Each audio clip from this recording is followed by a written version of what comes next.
Tonight's episode is about encounters that take place in the most vulnerable moments of our lives, while we sleep. These are real accounts of people who experienced supernatural or unexplained things while they were supposed to be safe in their beds. The very thought that something otherworldly can invade your sleep is enough to keep you up all night. Each story will dive deep into the mood, the creeping dread, and the terrifying experiences of those who lived through them. Be sure to like, share, and subscribe to help our channel grow. And don't forget to check the links in the description for other ways to show your support. Now, let's descend into the quiet horror of ghost encounters while sleeping. 1. The Shadow at the End of the Bed, Edinburgh, Scotland, 2016. The room was quiet, save for the ticking of an old grandfather clock down the hall. Laura, a university student, had just moved into her new flat in Edinburgh. It was a small space, a little run down, but charming in that old world way that made you feel like you were part of history.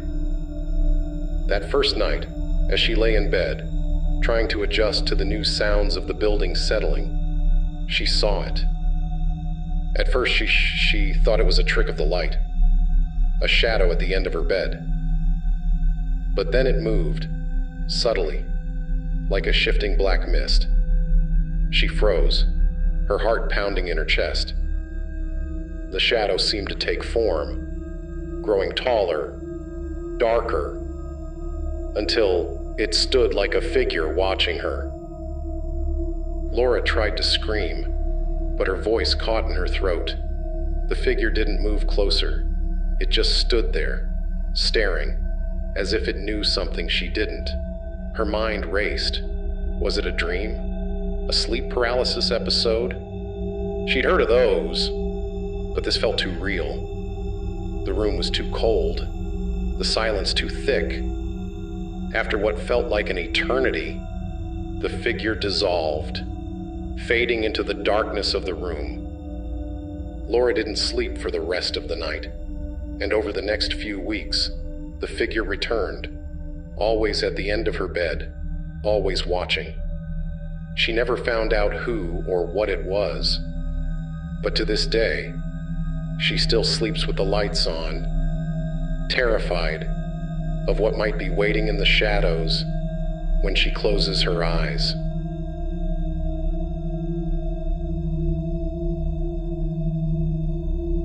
Two, The Face in the Window, New Orleans, Louisiana, 2009. New Orleans is a city steeped in ghost stories, but for Mia, the paranormal became personal. One humid summer night in 2009. She had rented an old Victorian house in the French Quarter. Its creaky floors and high ceilings, charming in the daylight, but oppressive at night.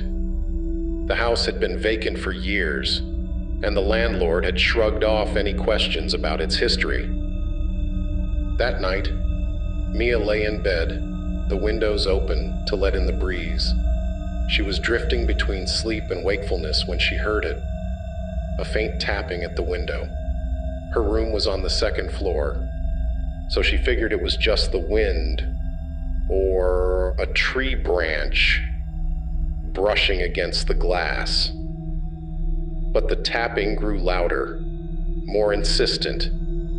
She opened her eyes, and her heart nearly stopped.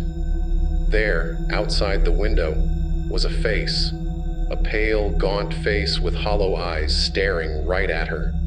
Mia shot up in bed, gasping, but the figure didn't move. It just hung there, suspended in the air, its eyes locked on hers.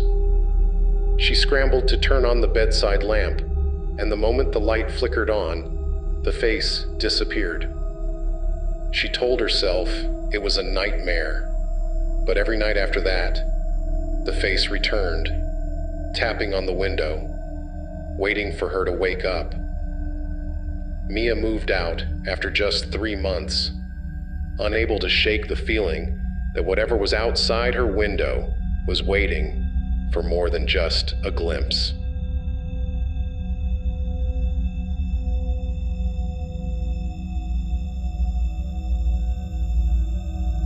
Three. The Drowning Ghost, San Francisco, California, 1974. The old house on the edge of San Francisco Bay had always been a bit of a mystery. It had changed hands multiple times, but no one ever stayed long. When Mike and his family moved in during the summer of 1974, they didn't believe in ghosts, at least not until the nightmares started. It was always the same dream. Mike would wake up in the middle of the night, feeling like he was underwater. His chest would tighten, and he'd struggle to breathe, as if something was holding him down. He'd hear the sound of water rushing around him, even though the room was dry. When he'd wake, drenched in sweat, he'd swear he could still taste salt water in his mouth. One night, he woke to find his bed completely soaked. At first, he thought it was just another nightmare, but then he saw her, a figure standing at the foot of his bed. She was dripping wet, her hair plastered to her pale face, and her eyes were wide with terror. She opened her mouth to speak, but all that came out was a gurgling, choking sound, like she was drowning all over again. Mike's family moved out a month later, and he learned that the house had been the site of a tragic accident. A woman had drowned in the bay decades earlier, her body washing up on the shore, right near where his house now stood. He couldn't shake the feeling that she had been trying to tell him something, but he never stayed long enough to find out what. 4. The Voice in the Darkness. London, England, 1952. The fog in London had always given the city an air of mystery, but in 1952, it gave something else, a sense of dread. Margaret, a nurse living in a small flat near the Thames, had just finished a long shift at the hospital. Exhausted, she fell into bed, pulling the heavy blankets over her and hoping for a dreamless sleep. But that night, her sleep was anything but peaceful. It started with a whisper, soft at first, then growing louder until it was unmistakable. "Margaret," the voice said, as clear as day. She bolted upright, her heart racing, but the room was empty. She convinced herself it was just exhaustion, her mind playing tricks on her. But as she lay back down, the voice came again, this time closer. "Margaret, help me." She tried to ignore it, but the voice wouldn't stop. It whispered, pleaded, until it felt like someone was standing right next to her bed. Margaret could feel cold breath on her cheek, but there was no one there. The room was suffocatingly quiet, except for that voice. Desperate, afraid. After that night, Margaret began sleeping with the lights on, but the voice never left her alone. It followed her in her dreams, a faceless presence that begged for help. She never found out who it was or why it chose her, but the voice haunted her for years, a constant reminder that some things never rest, even in the silence of the night.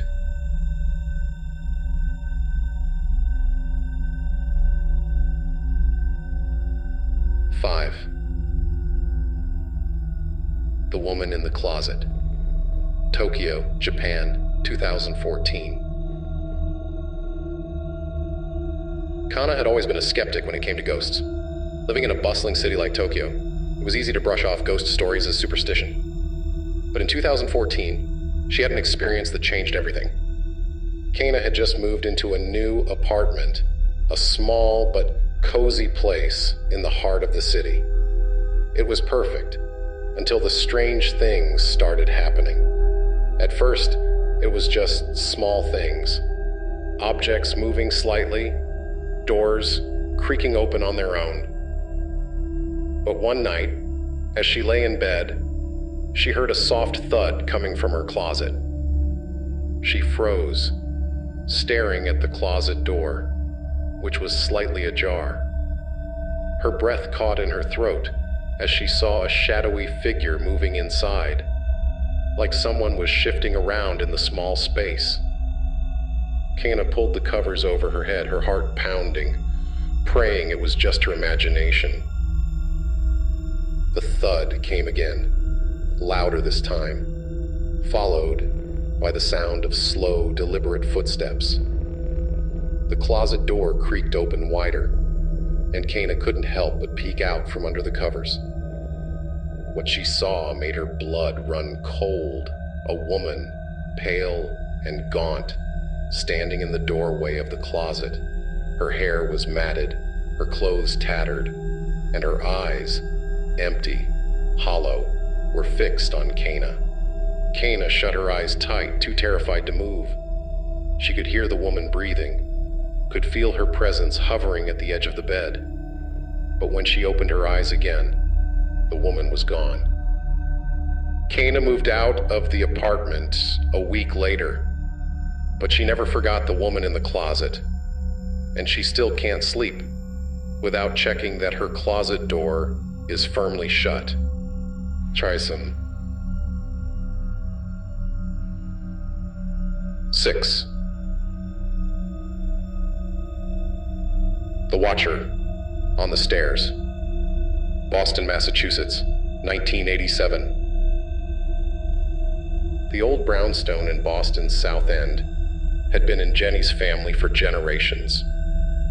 It was a beautiful home, full of history and charm, but it was also full of something else, something that watched her from the shadows.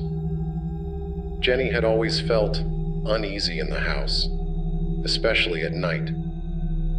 She couldn't explain it, but there was something about the second-floor staircase that made her skin crawl. She avoided it whenever she could, especially after dark.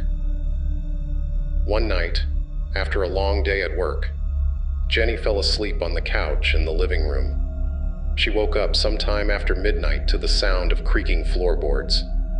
At first, she thought it was just the house settling, but then she heard the unmistakable sound of footsteps, slow, deliberate, coming down the stairs. Her heart raced as she sat up, staring at the darkened staircase. She could see a figure standing at the top, watching her. It was tall, its face obscured by shadows, but she could feel its gaze, cold and unblinking. The figure didn't move, just stood there, as if waiting for her to do something. Jenny grabbed her phone, trying to call for help, but the moment she looked back at the stairs, the figure was gone. The house was silent again, but the air felt heavy, oppressive.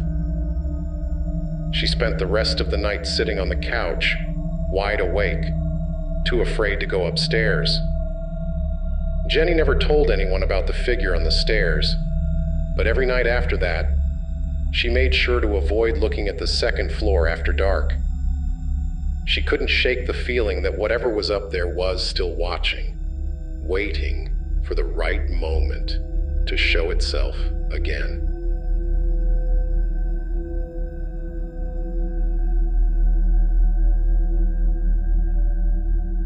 Seven. The Child at the Foot of the Bed.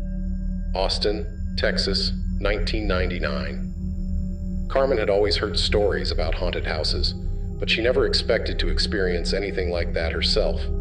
especially not in her brand new home in Austin, Texas. But in 1999, just a month after moving in, strange things began to happen. It started with the lights flickering at odd times, or the sound of footsteps in the hallway when no one was there. But it wasn't until she began waking up in the middle of the night that Carmen realized something was wrong.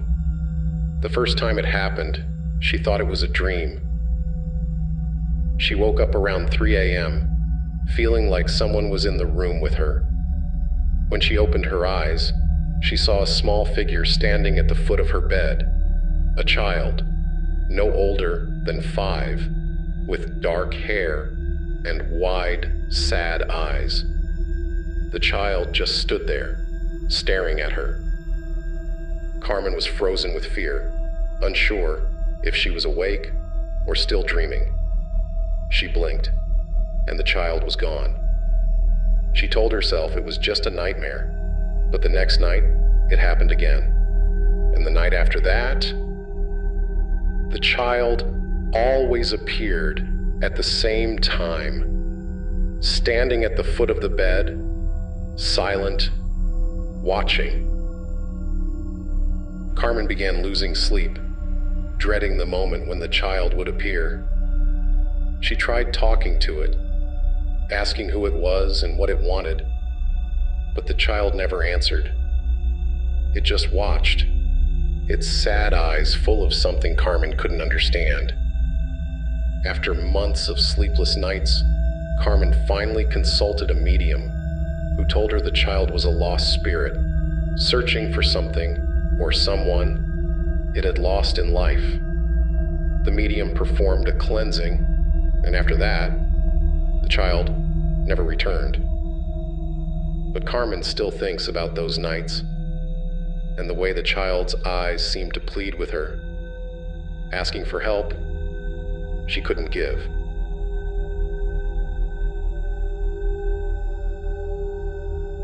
Eight. The Woman Who Whispered.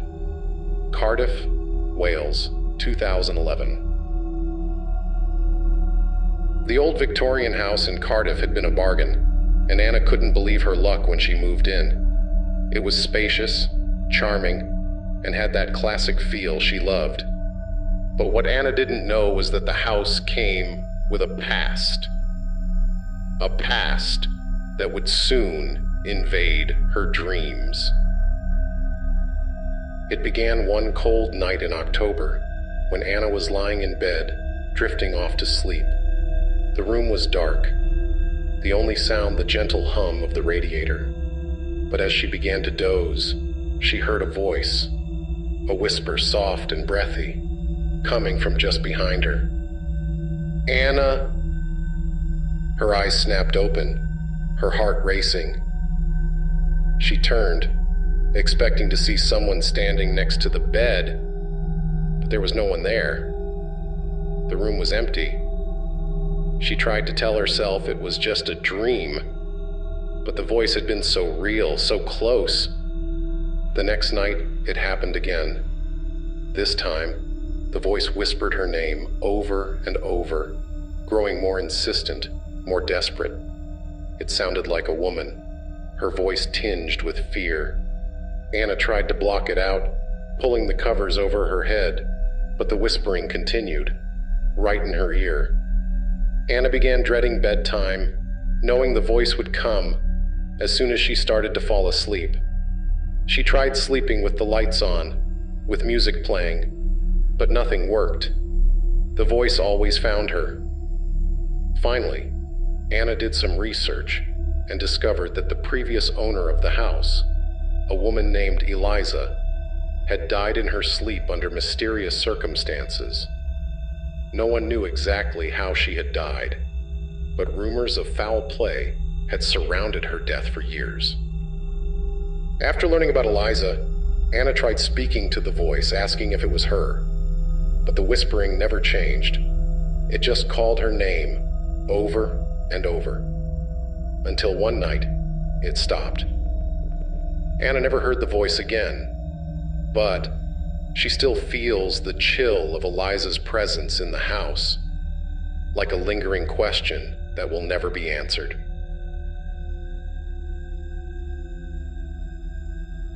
Nine. The Visitor in the Mirror. Kansas City, Missouri, 1985. Mirrors have always been a source of fascination and fear. For Melanie, they became a window to something far more terrifying. In 1985, she moved into a small apartment in Kansas City, hoping to start fresh after a difficult breakup. The apartment was cozy, with a large antique mirror hanging on the wall opposite her bed, a beautiful piece that had come with the place. The first time Melanie noticed something strange, she brushed it off as her mind playing tricks on her. She was lying in bed, staring at the ceiling, when she caught a glimpse of movement in the mirror. It was subtle, just a flicker of shadow. But when she looked directly at it, there was nothing. The next night, the flicker returned, only this time it was more distinct. Melanie could see a figure standing behind her in the reflection. A man, tall and thin, his face obscured by darkness. She turned around quickly, but the room was empty. Her heart raced as she stared at the mirror, unable to shake the feeling that something was watching her from the other side. Over the next few weeks, the figure became a regular visitor. He never moved, never spoke, but he was always there, standing in the reflection, watching her. Melanie tried to cover the mirror, but it didn't help. She could still feel his presence lurking in the room with her. Finally, one night, she decided to confront him. She sat up in bed, staring into the mirror, and asked, "Who are you? What do you want?" The figure didn't respond, but for the first time, it moved. Slowly, it stepped closer to the mirror, its face still hidden in shadow. Melanie felt a cold chill wash over her as the figure pressed its hand against the glass, as if trying to break through. In a panic, she grabbed the mirror and threw it to the floor, shattering it into 1,000 pieces. The figure disappeared, but Melanie never felt safe in the apartment again. She moved out soon after, leaving the broken mirror behind. To this day, she wonders if the figure was real, or if it was just a manifestation of her own fears. Either way, she's never kept a mirror in her bedroom since. Of our 10. The Child in the Corner, Philadelphia, Pennsylvania, 2002. Eric had never believed in ghosts, not until the night his son, Jacob, came running into his room, terrified and crying. It was the summer of 2002, and the family had just moved into an old townhouse in Philadelphia. The house had character, with creaky wooden floors and tall windows, but something about it felt off from the start. Jacob was 5 years old, full of energy and imagination. But one night, he started waking up in the middle of the night, crying about the boy in the corner. Eric and his wife dismissed it as a bad dream, comforting Jacob and sending him back to bed. But the nightmares continued, and soon, Jacob refused to sleep in his room. Eric decided to stay with his son one night to show him there was nothing to be afraid of. He set up a cot in the corner of the room, right where Jacob claimed to see the boy. At first, everything seemed normal. The room was quiet, and Jacob fell asleep quickly. But in the middle of the night, Eric woke to a strange sensation, a cold, oppressive feeling as if the air had been sucked out of the room. He looked over at Jacob, who was sound asleep, and then he glanced at the corner. There, in the dim light, he saw him, a small boy, no older than 7, standing perfectly still in the corner of the room. His face was pale, and his eyes were wide, filled with an emotion Eric couldn't place. Fear? Sadness? The boy didn't move, didn't speak. He just stood there, staring. Eric blinked, and the boy was gone. Shaken, Eric moved Jacob's bed into their room the next day. He never told his son what he had seen, but he couldn't shake the feeling that the boy in the corner was still there, waiting for someone to acknowledge him. 11. The figure on the ceiling. Montreal, Canada, 2010.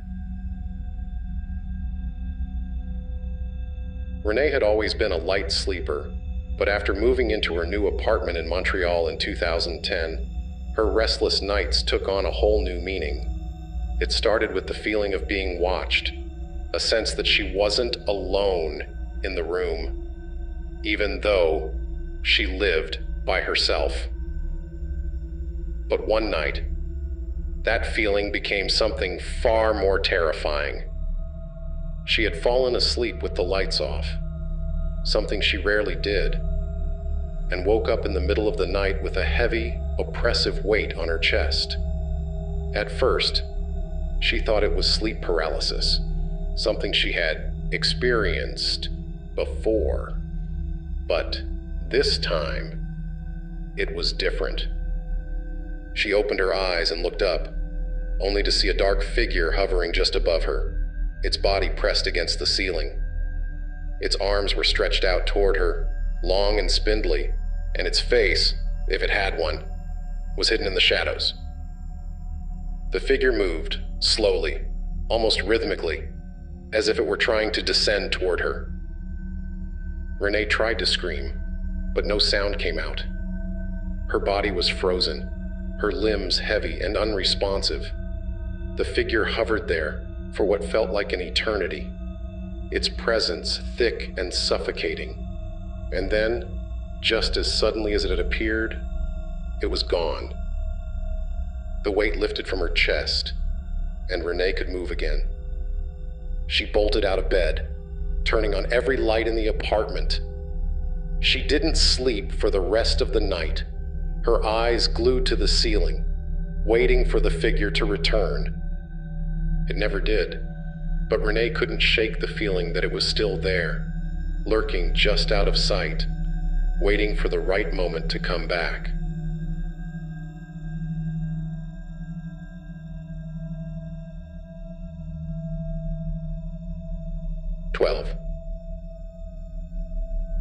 The Hands in the Dark. Manchester, England, 1977. Sarah had always been afraid of the dark, but after what happened in her Manchester home in 1977, her fear became something far deeper. She had just moved into a small flat on the outskirts of the city, hoping for a fresh start. But from the first night, she knew something was wrong. It started with the feeling of being watched, a prickling sensation on the back of her neck that wouldn't go away. But one night, as she lay in bed, drifting off to sleep, she felt something else, something far more terrifying. She was half asleep when she felt it. A hand, cold and clammy, brushing against her arm. Her eyes shot open, and she looked around the room, but there was no one there. She tried to convince herself it was just a dream, but the sensation had been too real. The next night, it happened again. Only this time, the hand didn't just brush against her. It grabbed her wrist, tight and unyielding. Sarah gasped, jerking her hand away, but when she looked, there was nothing there. Her heart raced as she lay in bed, too scared to move, feeling the lingering touch of something that shouldn't have been there. For weeks, the hands continued to torment her, brushing against her skin, grabbing her arms and legs, always just out of sight. She never saw who or what was touching her, but the sensation was always the same: cold, clammy, and unmistakably real. Sarah moved out of the flat after just a few months, but she never forgot the feeling of those hands in the dark, the way they seemed to reach for her, even when there was no one there.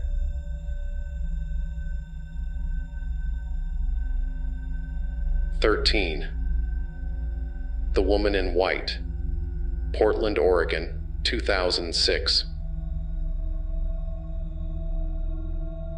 Emily had always heard stories about ghosts, but she had never believed in them. That is, until the summer of 2006, when she stayed in a bed and breakfast in Portland, Oregon. The old Victorian house was charming, with its antique furniture and creaky floors, but something about it felt off. On her second night, Emily woke up in the middle of the night to a strange feeling. The room was cold, colder than it should have been in the middle of summer. She pulled the covers up to her chin and closed her eyes, trying to go back to sleep. But then she heard it. A soft rustling sound, like fabric brushing against the floor. She opened her eyes and saw her, a woman dressed in a long, flowing white gown, standing at the foot of the bed. Her face was pale, her hair cascading over her shoulders, and her eyes, dark, hollow, were fixed on Emily. For a moment, Emily couldn't move, her body frozen with fear. The woman didn't speak, didn't move, just stood there, staring. Emily's heart pounded in her chest as she squeezed her eyes shut, praying the woman would disappear. When she finally opened her eyes, the woman was gone, but the room was still icy cold. Emily spent the rest of the night sitting up in bed, too afraid to close her eyes again. The next morning, Emily asked the owner of the bed and breakfast if the house had any ghost stories. The owner smiled and nodded. "People say they've seen a woman in white," she said. "She's harmless, just watching over the place." Harmless or not, Emily checked out early, leaving the woman in white behind. 14. The Whispering Child, Glasgow, Scotland, 1998. The small apartment in Glasgow had seemed perfect when Rachel first moved in. It was affordable, close to work, and had a cozy, lived-in feel. But after her first few nights there, Rachel realized she wasn't alone. It started with a whisper, a soft, almost imperceptible voice that seemed to come from the corner of her bedroom. At first, she thought it was the neighbors, but the whispering was too close, too clear. It was a child's voice speaking in a language Rachel didn't understand. Night after night, the whispering continued, always just as Rachel was about to fall asleep. It would start softly, like the wind rustling through the trees, and then grow louder, more insistent, until it felt like the child was standing right next to her bed. Rachel tried to ignore it, to block it out, but the whispering wouldn't stop. One night, she finally spoke back. "What do you want?" she asked, her voice trembling. The whispering stopped for a moment, and then the child's voice came again. clearer this time. "Help me," it said. Rachel's heart raced as she sat up in bed, looking around the dark room. There was no one there, but the voice had been so real, so close. She couldn't shake the feeling that the child was trapped, calling out to her for help. Rachel contacted a local historian who told her that a child had died in the building decades earlier, under mysterious circumstances. After learning about the child's tragic death, Rachel tried to reach out again, offering words of comfort, but the whispering never returned. To this day, Rachel still wonders if she could have done more to help the child, or if the whispering was just a lost soul, forever searching for peace. 15. The Old Man by the Window. Denver, Colorado, 2013. The old brownstone in Denver had always been quiet, and that's why Jack had chosen it. After a tough breakup, he needed a place to escape, somewhere he could be alone with his thoughts. But he didn't expect the solitude to come with something else, something that watched him from the shadows. It started with the feeling of being watched, a cold, prickling sensation on the back of his neck that wouldn't go away. Jack tried to ignore it, but one night, as he lay in bed, he saw him, the old man. The man was standing by the window, his face obscured by the shadows, but Jack could see the outline of his frail, hunched body. He didn't move, didn't speak, just stood there, staring out the window, as if waiting for something. Jack sat up in bed, his heart pounding, but the man didn't seem to notice him. He just stood there, silent and still. Jack tried to call out, but his voice caught in his throat. When he blinked, the man was gone. The next morning, Jack asked the landlord about the apartment's history, and that's when he learned about the old man who had lived there before him. A recluse who had spent his final years sitting by the window, waiting for someone who never came. Jack never saw the old man again, but he could still feel his presence, lurking by the window, watching the world go by as he waited for something, or someone that would never arrive.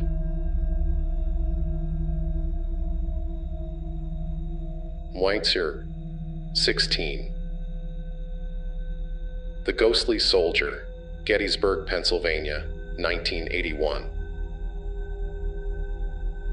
Gettysburg is a place filled with history, but for Claire, it became a place filled with nightmares. In the summer of 1981, Claire and her family took a trip to Gettysburg, staying in a small inn just outside the battlefield. The inn was old, with creaky floors and a faint smell of must that never seemed to go away. The first few nights were peaceful, but on the third night, Claire woke up to a strange sound, heavy footsteps, like someone wearing boots, pacing back and forth outside her door.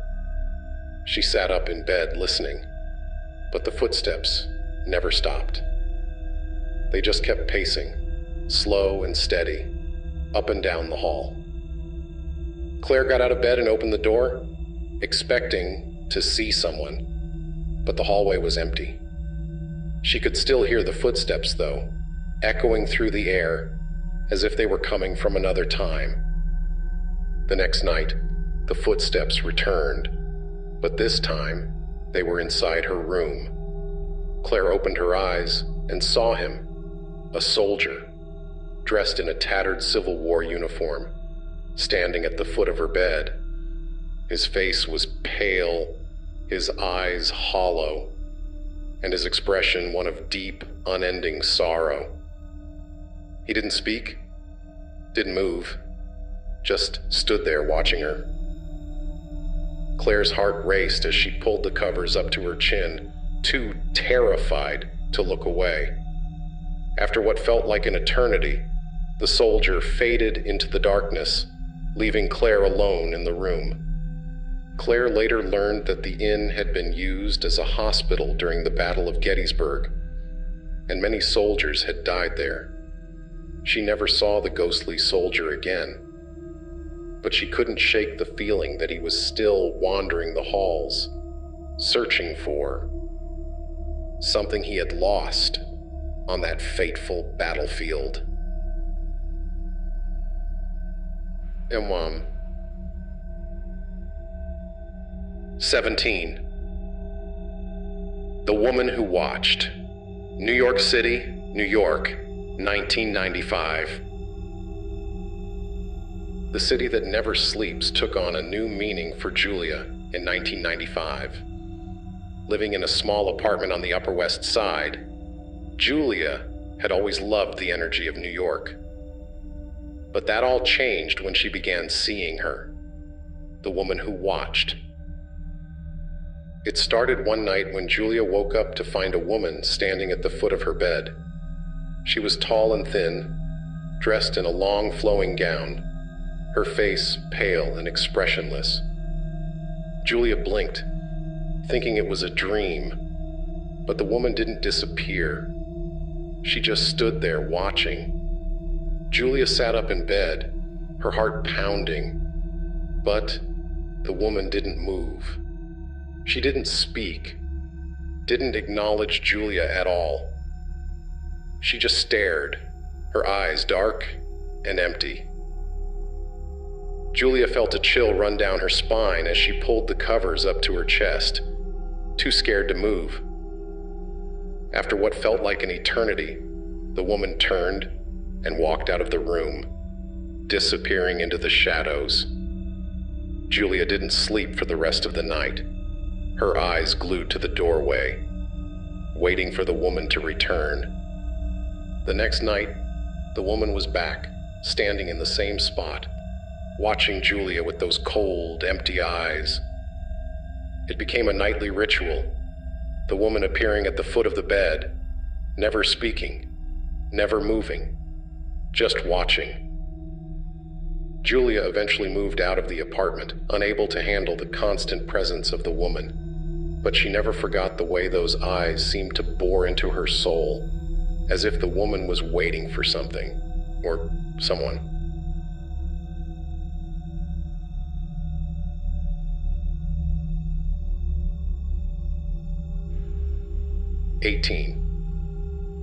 The Phantom Touch, Charleston, South Carolina, 2007. The historic city of Charleston is known for its haunted past, but for Lydia, the ghosts became more than just stories. In 2007, Lydia moved into a small, charming house in the heart of the city. The house had been built in the 1800s, and while it had been updated, it still had that old, haunted feel. The first few nights were peaceful, but then the dreams started. Lydia would wake up in the middle of the night, feeling as though someone was touching her, cold, clammy hands brushing against her skin. She would sit up in bed, looking around the room, but there was no one there. The touch became more frequent, more intense. It wasn't just a brush of the hand anymore. It was a full grip, as if someone was trying to pull her out of bed. Lydia would wake up gasping, her heart racing, feeling the pressure on her arms and legs, but there was never anyone there. She tried to ignore it, telling herself it was just a dream, but the touch was too real, too tangible. One night, she woke up to the sensation of hands around her neck, squeezing tight. She couldn't breathe, couldn't move, as the pressure increased. Just as she thought she was about to pass out, the hands released her, and she gasped for air. Lydia moved out of the house soon after, unable to handle the nightly assaults. She never found out who or what had been touching her, but she couldn't shake the feeling that whatever it was, it hadn't been friendly.